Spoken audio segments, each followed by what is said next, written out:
Saudações, gente bonita, mestre Leider aqui. Em Goiás são 8 horas da manhã e nós estamos indo na cidade, que é como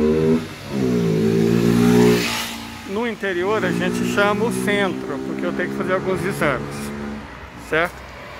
Mas o nosso assunto não vai ser SUS, Vivo SUS, nem medicina. Nosso assunto vai ser geopolítica. Vamos tentar resumir os principais pontos da live de ontem. Muito bem.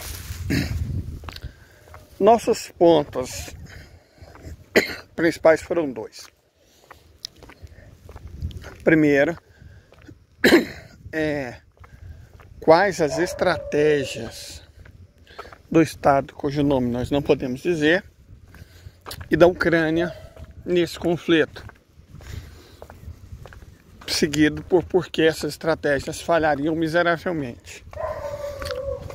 E em segundo lugar, em relação ao Estado, cujo nome nós não podemos mencionar, por que nenhum dos 4 agentes aparentemente não está fazendo nada.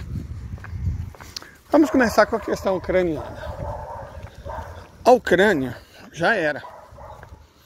E eles não têm estratégia. A estratégia deles é continuar sacrificando o próprio povo. Uma luta que não faz sentido mais. Certo? Uma luta que absolutamente não faz mais sentido.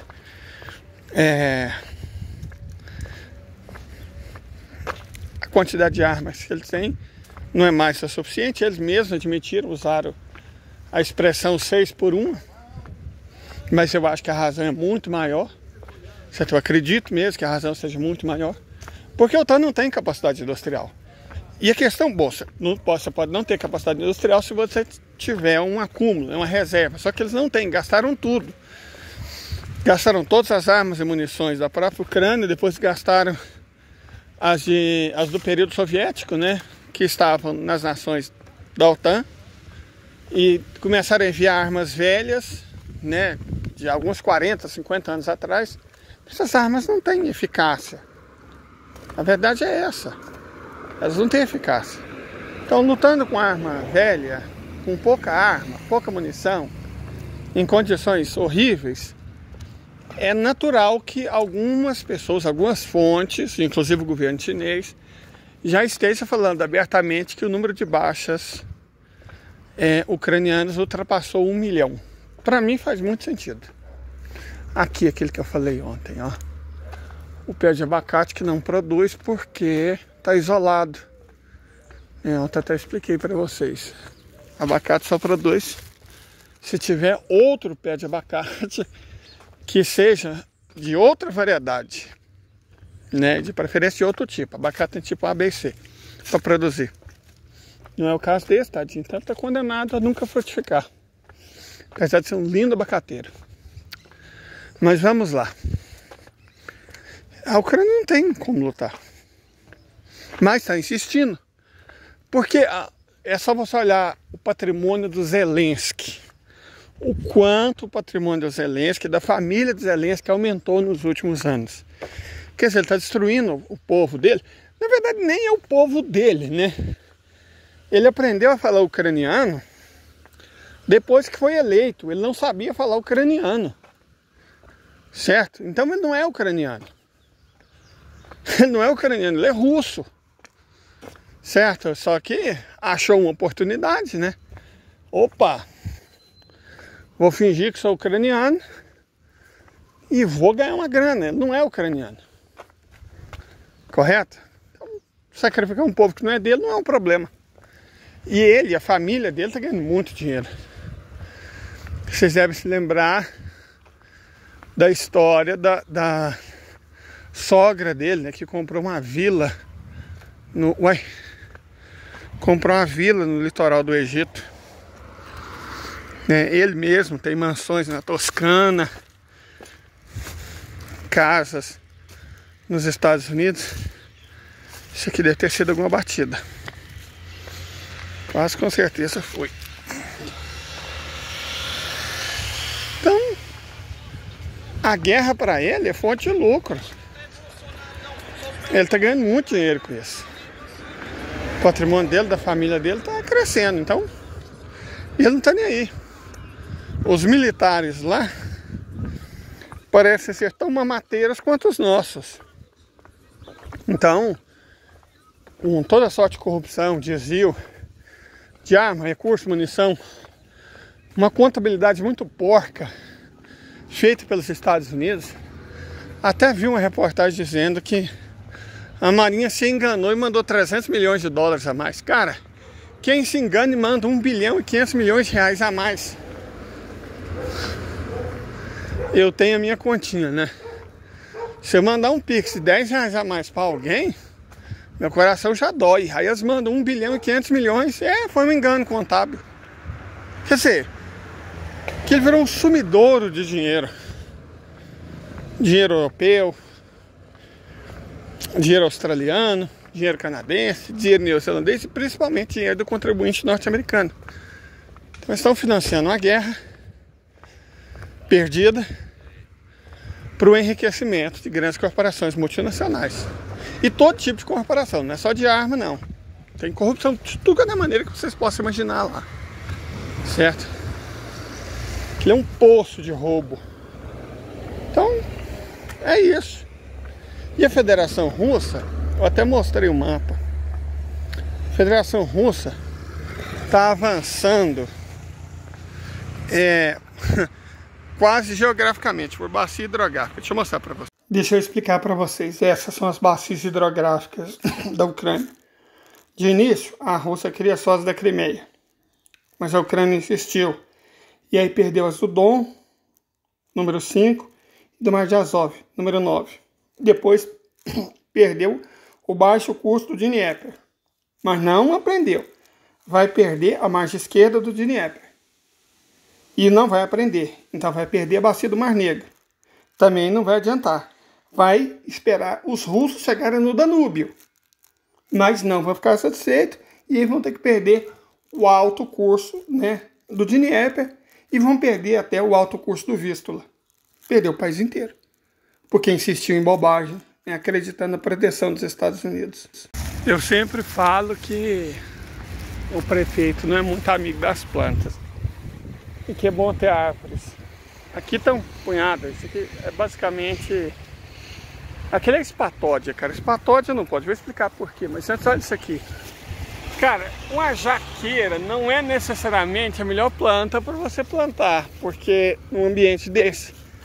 Porque a jaca é um fruto muito grande. E se ela cai, dá ruim. Agora essa é a espatódia. Por que eu sou um inimigo da espatódia? Deixa eu mostrar para vocês. Ela tá com a flor aqui. Aqui, qual que é o problema da espatódia? O problema da espatódia...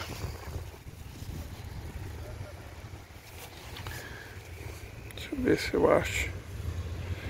Bom, essa flor é venenosa para as abelhas. Esse é o grande problema da espatódia. A flor é venenosa. Certo? Então a abelha, coitada, que as abelhas nativas gostam. A abelha que descer aí, tá morta. Então, né, uma planta que mata abelhas, não é? É tipo o Ninja. Uma planta extremamente útil. Nossa senhora, o extrato da folha dela elimina a praga da horta. Se você misturar a folha triturada na ração que você dá pro gado, você não precisa aplicar veneno, a mosca do chifre, um punhado de coisa. É uma árvore extraordinária. Só que ela é tóxica, tipo mortal para abelhas. Então se você tem um pé de ninho indiano, você tem que ter um. Um dá para você cuidar no rebanho de umas 1000 vacas. E dá para você ter uma horta imensa. Com um pé de ninho indiano. Você tem um, porque você sabe o malefício. Ela vai matar as abelhas, mas um só, bom, é suportável. Agora, o problema, e ele é pequeno. Agora o problema da espatódia é que ela fica grande, dá muita flor, e o ano inteiro. E cada flor mata 5, 6 abelhas. Então espatódia é do mal, gente. Nossa senhora. Aliás, tem alguns estados, alguns municípios que proibiram o plantio da espatódia. Exatamente por isso. Mas a pessoa que planejou a arborização daquela praça, coragem não tem demais, porque noção nenhuma, né? Você plantar uma jaqueira, imagina, uma jaca cair na sua cabeça, cair num carro, e plantar um pé de espatódia, né? Mas acontece muito. Deixa eu pegar os exames. Mas já veio com assunto aleatório. Fui lá pegar, né? Requisição para exame. E aí, quem que eu encontro? A esposa do meu diretor. Quando eu estudava na Escola Agrícola de Catalão. Lá se vão mais de 30 anos. Eu não reconheci, né? Porque, cara, eu era moleque. Eu tinha 11 anos, 12, 13. E eu olhei e falei, a minha tia... Nossa, você lembra dela? Eu falei, não tô lembrado. É a Rosane. Eu falei, gente, mas já passou mais de 30 anos e a mulher não mudou praticamente nada. E aí eu perguntei sobre o Toninho, né, meu diretor. Tony Marques Pântano. Gostava tanto dele que eu lembro até de onde ele era. Votuporanga, no estado de São Paulo. E... cara, foi o melhor diretor que eu já tive. Em qualquer escola. O melhor diretor que eu já tive. E aí eu perguntei. Infelizmente ele se foi. Covid. Cara, é por essas coisas que eu tenho uma dificuldade muito grande por normalizar bolsonarista. Para não dizer o próprio Bolsonaro. Eu tenho uma dificuldade muito grande de normalizar bolsonarista. Enorme. Porque muita gente maravilhosa, muita gente boa acabou deixando a gente mais cedo por causa desse monstro miserável. É claro, foi uma pandemia, atingiu o mundo inteiro, mas se o Brasil fosse seguir as estatísticas, teríamos tido 200 mil óbitos e não 700 mil. E isso considerando os óbitos diretos. Porque a gente tem que levar em consideração também que muitas pessoas faleceram em decorrência, né? E perderam muitos anos de vida. A minha mãe, por exemplo, eu perdi muitos anos de vida pelo que aconteceu. Então, não vou mentir pra vocês não. Eu fico chateado, muito chateado. Deixa eu só ir ali fazer o exame e a gente já volta com geopolítica.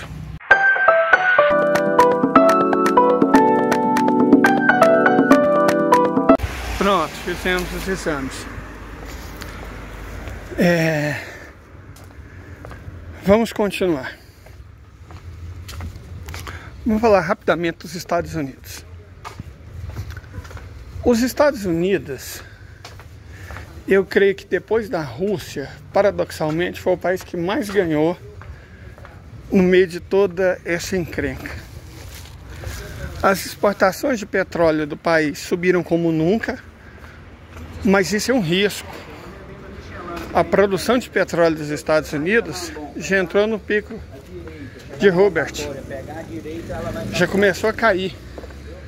Nessa situação em que a produção de petróleo do país começa a cair, e considerando que os Estados Unidos não têm reservas internacionais, o mais sábio seria guardar o petróleo para eles mesmos. Mas quem disse que o capitalismo é feito lastreado na sabedoria, não é? Então os Estados Unidos estão ganhando muito dinheiro? Estão ganhando dinheiro como nunca, vendendo petróleo, que já começa a faltar para eles, mas estão ganhando dinheiro, vendendo gás.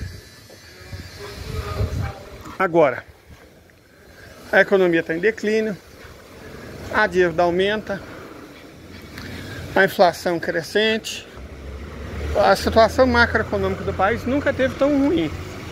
Mas incrivelmente, como tem gente ganhando dinheiro, para eles está tudo bem. É um pensamento muito curto prazo e perigoso. Eu mesmo, tendo estudado isso, né? Não sou um novato, não sou um neófito, mas eu ainda fico encabulado com o quanto o capitalismo foca no curto prazo e sacrifica o futuro.